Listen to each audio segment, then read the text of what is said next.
자, 오늘은요, 에스겔서를 읽다가 좀 나누고 싶은 얘기가 있어서 그냥 올립니다. 예.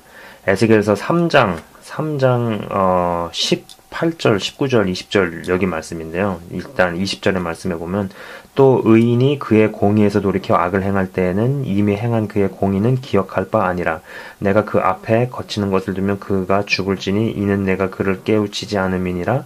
그는 그의 죄 중에서 죽으려니와 그의 피값은 내가 내 손에서 찾으리라. 자, 보세요. 우리가 예수님을 믿게 되면은 이전에 아무리 큰 죄를 지어도 하나님께서 그걸 기억치 않으시고 우리를 죄 없다 하십니다. 그죠? 그러고 나가지고 이제 예수님을 믿으면서 쭉 믿음 생활을 해나가는데 믿음 생활을 해나가는 여정 중에서 뒤로 넘어가는 경우도 있죠. 다시 사단에게로 돌아가는 경우도 발생을 합니다. 제가 이 부분을 읽으면서 그 생각을 들었었어요. 예전에 굉장히 유명한 목사님, 이름 되면 다 아시는, 여러분이 아시는 목사님이에요. 지금은 조금 이상해졌지만 아무튼 그 목사님이 설교 중에 무슨 얘기를 하셨냐면은 빌리 그레함이라는 목사가 뭐 굉장히 유명한 하나님의 종이었는데 뭐 CNN 방송에 나와가지고 이상한 소리를 했잖아요. 기독교 외에도 예수 외에도 구원이 있다라고 그런 말을 했어요. 제가 볼 때는 그분이 레리킹 라이브라는 토크쇼에 나와가지고 뭐 그 토크쇼 진행자가 막 이상하게 말 돌려가면서 꽈가면서 함정을 파기 위해서 그런 질문을 한 건지 뭐 그런 건 잘 모르겠지만 어쨌거나 분명한 거는 유튜브에서 쳐보거나 이런 거 보시면 아실 거예요. 예수님 외에도 구원이 있다라는 그런 발언을 했단 말이죠. 근데 그 부분에 대해서 이제 그 목사님이 설교 중에 무슨 얘기를 하셨냐면, 그러면은 빌리 그레함이 그동안 그 옛날에 하나님을 위해서 열심히 일하고 헌신하고 했던 그런 사역들은 다 무효가 되냐? 하나님께서 그렇게 하실 리 없다. 그렇게 강하게 말씀을 하시더라고요. 그래서 저도 그렇게 생각을 했었어요. 그럼 하나님께서 그거를 모른 척 하실 리가 없다라고 생각을 했거든요. 그러나 그것이 굉장히 잘못된 생각이고 인간적인 생각이라는 것을 지금 밝힙니다. 그건 우리 생각이에요. 아무리 내가 의인이었어도, 그래서 그때 막 굉장히 많은 일들을 했어도 내가 의인에서 죄인으로 가게 되면은 그걸 기억치 않으시는 거죠. 자, 예수님을 믿기 전에 우리가 아무리 많은 죄를 저질렀어도 예수님을 믿으면서 의인이 됐단 말이에요. 그죠? 죄인에서. 기억을 안 하신다라는 거. 그럼 반대의 경우도 동일하지 않겠어요? 의인으로 있다가 예수님에서 떠나가서 죄를 짓게 되면은 아무리 의로운 행위도 하나님께서 기억을 하지 않으신다라는 거죠. 에스겔서의 말씀이 그거를 대변하고 있는 거예요. 자, 제가 그 나무나 이게 뿌리를 보면서 묵상하는 걸 굉장히 좋아하거든요. 땅을 그려볼게요. 자, 보세요. 씨앗이 이렇게 떨어지면은 이 씨앗은 두 군데로 자라야 되죠. 그죠? 하나는 보이는 쪽으로 줄기가 자라고 하나는 보이지 않는 쪽으로 뿌리가 자랍니다. 그죠? 예. 자, 여기는 보이는 부분이에요. 여기는 안 보이는 부분. 그죠? 예. 믿음이 성장을 하면서 일들을 많이 할 수 있어요. 무슨 협회도 만들고 조직도 만들고 교회도 세우고 사역을 뻗어나가고 가지를 치고 하는데, 이게 어느 순간에 여기서 멈춰버리게 되면은 결국은 내가 벌려놓은 사역과 일들과 이런 것 때문에 이렇게 가다가 뿌리의 힘이 약해서 바람이 불면은 이건 넘어지죠. 그죠?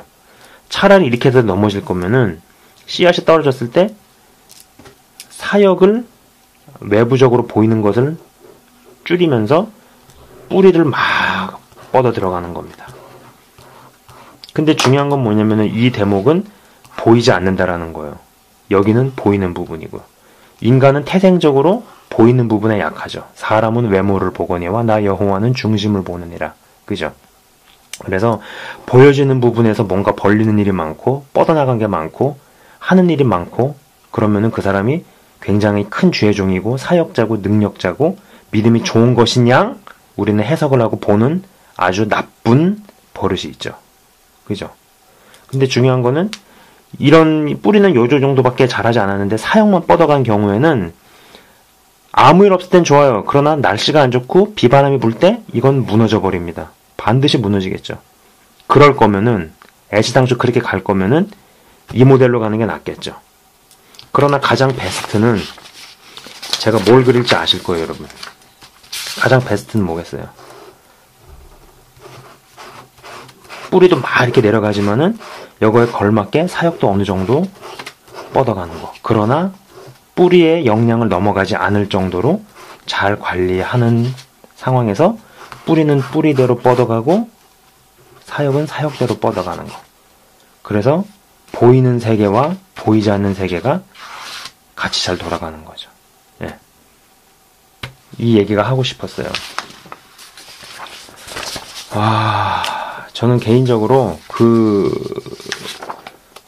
우리나라의 대형교회, 이제 가장 큰 대형교회를 읽으셨던 분이 저런 일들에 휘말리는 것을 보면서 이런 생각을 해봐요. 만약에 저분이 성도가 70만까지 끌어가는 대신에 3만 5천 정도, 아니면 2만 명 정도의 교회를 생각을 하시고 그 대신에 가정을 잘 돌봤으면은 저 끝이 어땠을까?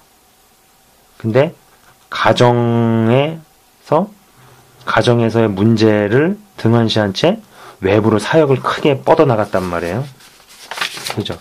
근데 그 목사님의 가정사에 대해서는 우리가 알 수가 없잖아요. 어떻게 보면 이 그림에서 보면은 보여지지 않는 부분이거든요. 보여지지 않는 것은 가정사나 이런 부분이 빈약했던 것에 비해서 너무나 외부로는 사역이 많았던 건 아닐까. 그래서 결국 이게 무너져 버린 것이 아닐까. 이런 생각을 해봅니다. 네. 그럴 바에는 차라리 보이지 않는 그런 부분들, 사생활이나 가정적인 부분들을 더 충실히 하면서 그 대신에 사역을 조금 낮추고 조금 적게 하는 쪽으로 갔으면은 끝이 좋지 않았을까 이런 생각을 해봐요. 그러면은 여기서 그런 걸 물어볼 수 있어요. 아니 그러면 보여지는 부분은 육안으로 관찰이 되고 눈에 보이고 측정이 가능하니까 알 수 있지만 보이지 않는 부분에 대해서 어떻게 알 수 있어요? 그죠? 제 개인적인 어떤 경험이나 제 어떤 개인적인 어떤 묵상에 의하면은 그거를 봤을 때 사람이 보여지지 않는 부분이 어떻게 자라는지, 어떻게 성장을 해나가는지에 대한 어떤 증거나 확신은 그건 것 같아요. 믿어지지 않던 것들이 믿어지기 시작하고 먹어지지 않던 마음이 먹어지기 시작하면은 이 부분이 성장을 하는 거라고 봅니다. 예전에 그렇게 기쁘고 즐거웠던 것이 이제는 더 이상 재미가 없는 거예요. 그러면 분명히 내 마음의 어떤 부분에서, 보이지 않는 부분에서 변화가 생긴 거거든요. 예. 다시 한번 말씀을 드릴게요. 믿어지지 않던 것들이 이제 믿어지기 시작하는 거예요. 어느 시점부터. 그죠? 먹어지지 않던 마음이 먹어지기 시작하는 거예요. 좋은 쪽으로. 예. 예전에 그렇게 기쁘고 즐거웠던 일들이 이젠 즐겁지 않았는데 이제는 그렇게 막 관심이 안 가던 일을 하고 싶은 마음이 막 생기고, 그렇기 때문에 내가 마음이 어떻게 변하는지, 내가 어떤 마음이 먹어지는지, 내 마음속에서 어떤 것들이 믿어지는지 이런 것들을 잘 관찰하고 주기적으로 내 마음을 들여다봄으로써 보이지 않는 부분에 대해서 알 수 있다라는 거죠. 변화가 일어나는지 안 일어나는지. 그리고 그 부분이 더 중요하다라는 거예요. 적어도 이걸로 뻗쳐나가는 것보다. 그러나 사람한테는 태생적인 약점이 있다라는 거. 이거를 잘 기억을 하시고 보여지는 부분보다는 보이지 않는 부분에 더 역점을 두셔가지고 믿음의 사람으로서 그게 사역자가 됐든 평신도가 됐든, 그래서 우리가 최종적으로 가야 될 모델은 이거 아니겠어요? 예. 뿌리는 뿌리대로 이렇게 막 자라 내려가는데 사역도 뿌리의 역량에 맞게 좀 지혜롭게 관리하는 쪽으로 가시기 바랍니다. 절대로 우리는 이 모델로 가면 안 돼요. 이 모델로 가면 안 돼. 뿌리는 요거밖에 안 되는데 막 보이는 쪽으로만 화려하게 위험합니다. 예. 여기서 마치겠습니다.